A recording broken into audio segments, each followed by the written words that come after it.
हा प्रश्न करा मला विचारण्यापेक्षा त्यांना विचारला पाहिजे। मी सकाळपासून ते हेच सांगतोय की पालकमंत्री यांचा जो जनसंवाद यात्रा चालू आहे त्या जुन्नर तालुक्यामध्ये त्या कार्यक्रमाला अजिबात आमचा कोणाचाही विरोध नाही, शेवटी तो त्याचा पक्षपात आहे।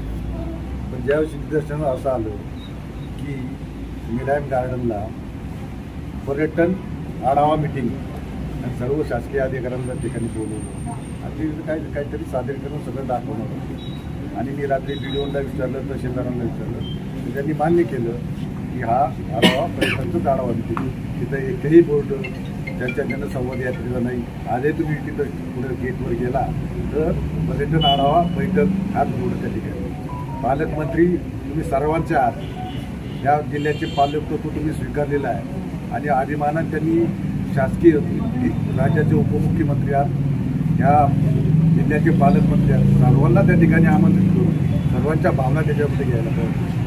गुपचूप तुम्ही एक पक्षाच्या मेळाव्याखाली तुम्ही जर असं चुरून कार्यक्रम घेतात, मी मगाशी हेच सांगितलं ह्या शिवाजी महाराजांचा जन्म आहे, शिवाजी महाराजांनी गनिमी गावांनी जनतेच्या हितासाठी कामं केली, जनतेला हे केलं, हे गनिमी गावांनी जनतेला गाड्या दिल्या, आपला पक्ष कुठेतरी उडाण्याच्या दृष्टीकोन काम करता येईल याचा निषेध करण्यासाठी आम्हाला, बाकी आम्हाला त्याच्या कुठल्याही कार्यक्रमाला निषेध करायची नाही। आणि त्यांच्या प्रदेशाध्यक्ष आता कुठेतरी बाईट दिली त्यांनी सुधीर तटकरे त्यांना हे तरी मानावे, त्यांना आधी तिथं चला तुम्ही पक्षाचा एक तरी मेळावा बोर्ड आहे की तिथं त्यांनी दाखवा, त्याच्यावर चष्मा लावा आणि परत पाहावा आणि मग आम्हाला तिला सांगावं हा जुन्नर तालुका आहे, छत्रपतींचा तालुका आहे, तिथं खोटं होत नाही आणि सहन करणार नाही म्हणून त्याचं विचार। गणपतराव फुलवडे यांनी माध्यमांशी बोलताना सांगितलं की ताईंचं हे वर्तन दुर्दैवीपणाचं आहे।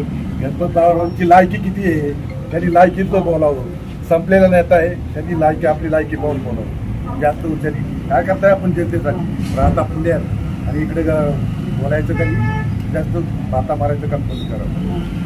जनसन्मान योजनेअंतर्गत लाडक्या बहिणीला 1,500 रुपयाचा हप्ता दिला जातो, परंतु आशाताई सारख्या पक्षातल्याच कार्यकर्त्याला मात्र रस्त्यावर बसून निदर्शन करायला लागते। मी मागाच्यापासून हेच सांगतोय, आमचा विरोध फक्त आमचा पर्यटनाच्या विषयाला विरोध आहे, आमच्या बाकी कुठल्याही नाहीये। हे तालुक्यामध्ये सन्मानित पदाधिकारी नाही, हे सरपंच मोठ्या गावचे सरपंच यांना काय भावना त्या ठिकाणी मांडायचा अधिकार नाही का? मग पालकमंत्र्यांनी फक्त त्यांनी जाहीर करावं म्हणून सांगितलं होतं, तर मी फक्त आमच्या पक्षाचा पालकमंत्री आहे, बाकी कुणाचा पालकमंत्री नाही, हे तर त्यांनी जाहीर करावं। या अनुषंगाने महायुतीमध्ये कुठेतरी मिठाचा खडा पडलाय ना? कुणी टाकला हे त्यांना विचारलं पाहिजे प्रश्न। तुम्ही मेळाव्याच्या खाली जर शासकीय अशा बैठका घेत असेल तर चूक आहे, त्याचा निषेध होणारच।